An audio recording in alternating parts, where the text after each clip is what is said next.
So, as usual, infection prevention measures, you put on gloves, and this is after identifying a vein, a suitable vein. So, meanwhile, the tube to the main bag is clamped.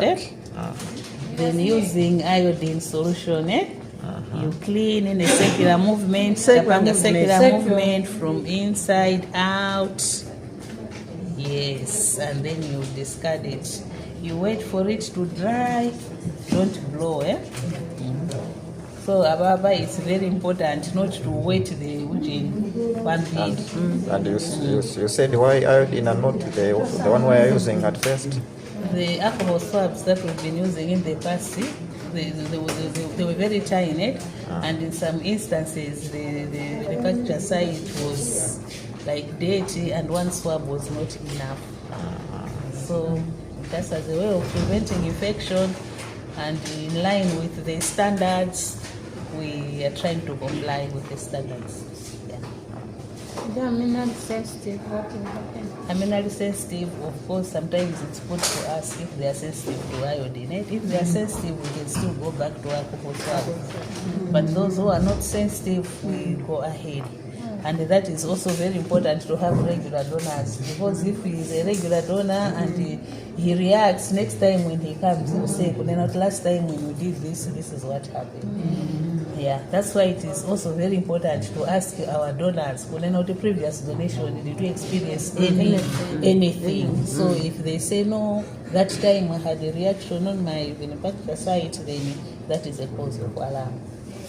Yeah. And that's why it is also important after blood donation, you explain everything to the donor and you tell them to come up if they experience anything which is like a reaction or anything, any problem. For my Baba, it's because we're just starting, let's keep observing it. If we hear a lot of complaints, then we may see the way forward. Yeah. So now that looks good, it has dried. You can go ahead. As usual, it's the normal venipuncture mapangira ready. And the minimum make sure that your hands are clean, because touching it again, you may end up infecting it, then we are not achieving the intended purpose. Yeah.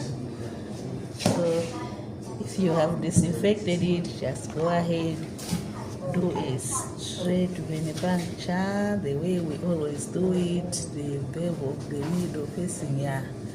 As you can see, blood is going into the receiving portion, like this. Then you observe it. Don't collect too much and don't collect more. Yeah, you can lift it to see. Yeah, that should be enough. And then you clamp.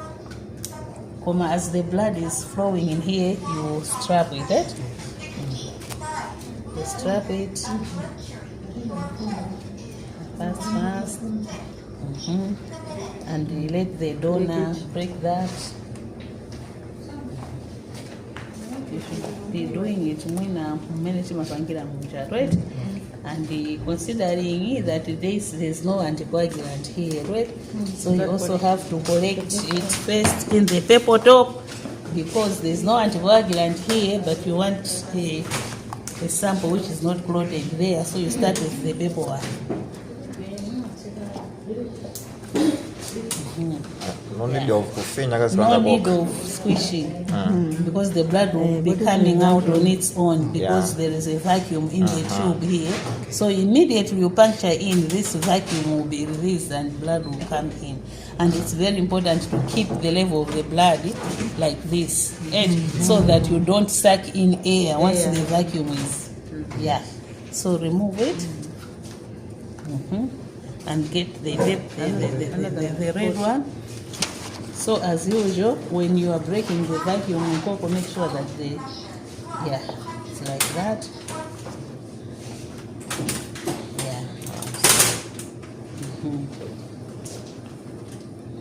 Semaji lwasobola mpita basi. You see? That's, and then you clamp it, you close it, then you are done this side.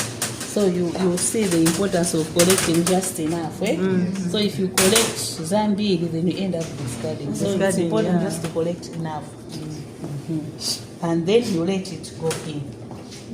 Shaking as usual.